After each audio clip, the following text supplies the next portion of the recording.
So one of the special treats about getting to be a presenter here for RedWolf TV is having access to some really cool rifle that not everybody carries all the time. And some of these are my personal favorites, which are classic guns.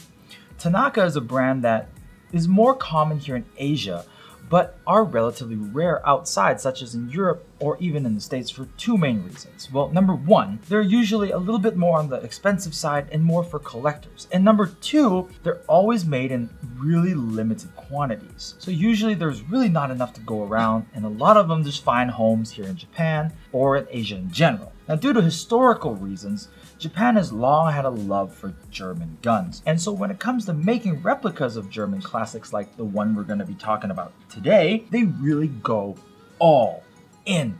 And while I love my ARs and M4s, and I'm sure everybody knows this, let's face this, everybody owns one or have owned one in their lifetime. And we all know what it is. Grandma has one, grandma's dog has one. So every time I get to see one of these beauties, oh my goodness, it's like a breath of fresh air. And Japanese manufacturers really put a lot of heart into their classic replicas. And so many have been made over the last 2 decades.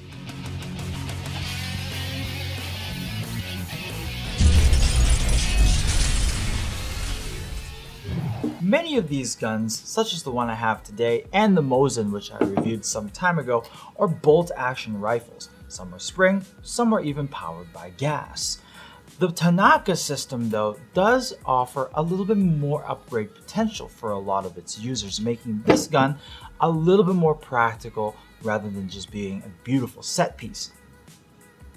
So today we're going to be looking at this very handsome German classic, made by none other than, you guessed it, Tanaka themselves. The Kar 98K that we're going to be talking about today started its life in 1935 as a German-made bolt-action rifle for the World War II era.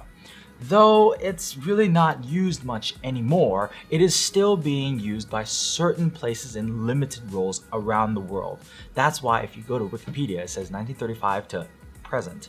Go figure, this thing is still being used. Much like its other contemporaries such as the Lee Enfield and some other offerings from the United States, this gun was a top-loaded model where you would pull back your charging handle and load your rounds in by the top. Much like its other contemporaries during the World War II era, the gun is made from wood, so it's got this beautifully exquisite wooden body. And like some other offerings out there, notably from the United States, this was a top-loading model, so you would pull back the bolt, and then you would put in your ammo and then send that bolt back forward to chamber the next round. It's pretty cool. This airsoft version though, it does come with a magazine. The airsoft version here from Tanaka is extremely well made and is a faithful replica of the real steel version. Like its real steel counterpart, this rifle is made out of real wood and it's weathered a bit too, as you can see here, and a little bit right here on the buttstock. In our current age of everything being milled and billet and stamped and forged and all that stuff, there's something just earthy and organic about having a wooden rifle. And because it's real wood, you can see from this very rich grain and natural pattern, you're not going to get two of the same rifles. A little bit more about this wood on the gun. The grain and the finish is so well done that at first glance, even me, I thought this was fake wood, but it's not. It's the real thing. It would look even better if you added your own touches of weathering on there, maybe with a bit of sandpaper or maybe with a greased rag. Take off some of this lacquer and it's going to look fantastic. There are some old German motifs and markings on the chamber as well as right here on the buttstock, so it just adds a little bit more authenticity, if you may say. All in all, if you just look at the gun, it is a handsome piece. But we can't talk about a bolt action gun without talking about the action itself. So this action is really smooth. Get a little closer and I'm going to tell you why. Being a bolt action gun means you need to lift this lever up, pull this lever back, push it back forward to chamber your round, put the lever down to make sure your gun is ready to fire. This action is so buttery smooth, as I can show you even with my pinky.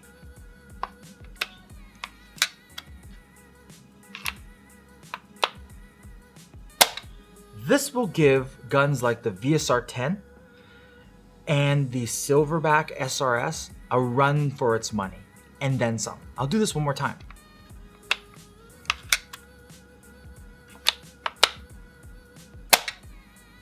That is on another level of buttery smooth.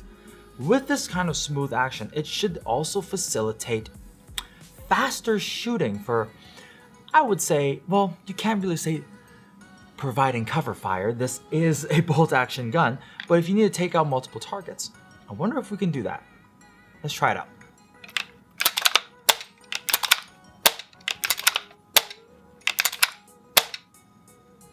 Oh, I guess you can shoot decently fast, I guess.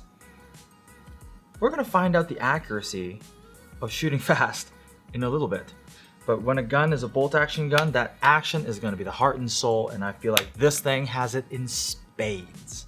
The front and rear sight are pretty standard for most classic guns. The front sight is hooded and it is a post that is slightly triangular. And the rear sight is a notched rear sight. It's a little bit hard to get used to at first, but after a little bit of fidgeting around, it's not that difficult to easily align your sights. The rear sight is also adjustable for elevation. You can move the slider back and forth. And while we're on the topic of the rear sight, if you flip open the rear sight, there's a lever down here, right here, for you to adjust your hop up. Each gun comes with a 24 round magazine like this, which you can either pull the spring back like so and hand load it if you would like, and you can see the magazine capacity. Or you can opt to use the faster version, which is to use the loader that comes with every gun. 24 rounds is a pretty decent amount for a classic rifle such as this, because that means it is actually 2 times more capacity than the Mosin Nagant. It is 3 times more capacity than the G&G 980 CO2 version, and 5 times more capacity than that of the G&G 980 SE, which is the shell ejecting version. More firepower is always welcome. For a wooden body gun, it does have a bit of weight to it. It's not too heavy where it feels just unbearable. It shoulders nicely, really. Compared to the last classic gun I shot, which was the Mosin, I feel like this one is much more ergonomically sound. The wood feels nice and rich on your hand, and it doesn't feel prickly, and it's very smooth. There's also some small details I feel like you would also appreciate, such as the little indent here for you to rest your finger when the handle is down, and it doesn't get in the way. Because of the little indent, you can almost flip it up with one finger, pull back the bolt, charge it, and shoot. That trigger, very nice. There's no take up, you're right at the wall, break. I like this gun. I can't wait to shoot it. I guess all there is left for us to do now is to chrono the gun and finally shoot it. I'm pretty sure you're just as interested as I am to find out exactly what the FPS consistency is for this bad boy. So let's get to it right now. I am using 0.2 gram BBs.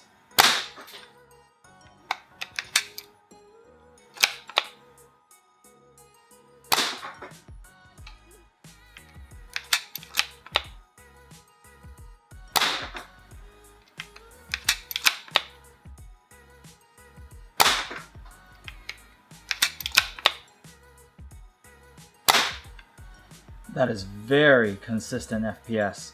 Let's see how accurate the gun is. Now that we can see that it was an extremely consistent gun in terms of FPS, let's see how consistent it is in terms of its grouping. Now we're not standing that far away from our target downrange, so I expect some really tight groupings out of this gun. All right.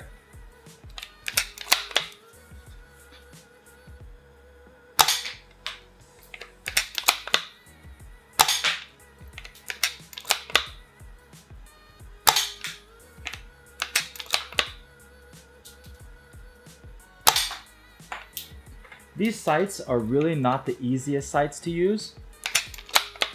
Just gotta get used to them though.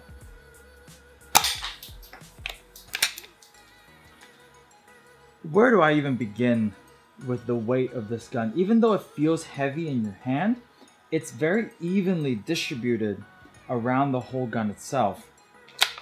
That action though, it really does not take away from any of the shooting experience. It's not a distraction, if you know what I mean.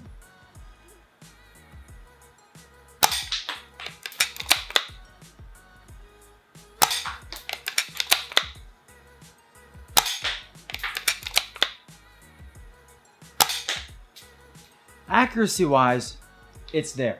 It's spot on. Let's take a look at this action one more time. I'm gonna take 2 more really slow shots for you guys to see, and then I'm gonna see if I can shoot as fast as I can at that target down there. Come on over. This action, watch, it's so smooth.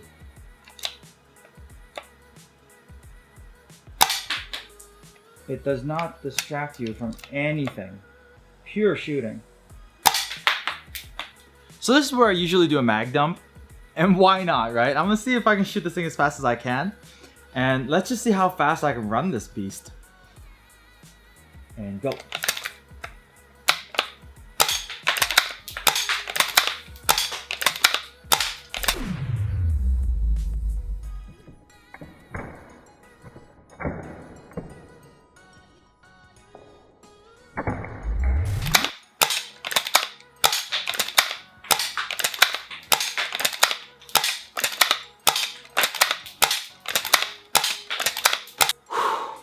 What a workout! During this review, I talked a lot about the Mauser gun that I reviewed before. If you want to check out that video, click on the card above. And in that card, you just might find a special something or rather of a very young Tim. Check out that video as well. It's also about an older version of the Kar 98K. Now, what are my final thoughts about the gun? The Tanaka Kar 98K is a fantastic rifle. You're getting a lot of great quality and an amazing, exceptional build airsoft gun. While yes, you are going to have a much lower FPS than some of the other competition out there from, your CO2 variants or even some other variants with heavier springs.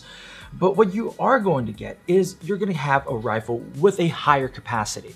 That just means you need to choose your engagements a little bit more wisely, and potentially you get to outshoot all these guys. That's if you want to take this gun to a skirmish, of course. But the direct customer base that might be interested in this gun is going to be more the collectors type. The people who want a nice mantelpiece, something to hang in their office or at home for something beautiful to decorate their whatever man cave or whatever with. So it may not see a lot of field time. Unless it's the reenactment field, of course. So with that said, I guess the debate is there a practical use to classic rifles like this? Because you can really get like a VSR-10 for a quarter the price. So why not get that? Why would you want to stick with something like this unless your heart is set on something cool, like this guy? But I'm gonna leave that up to you. Let me know your thoughts in the comment section below. And if you want a cool piece of history like this, don't forget to check out our online store at www.redwolfairsoft.com. My name is Mark, aka Blue Steel. I'll catch you guys on the next episode of Red Wolf TV. Have a good one.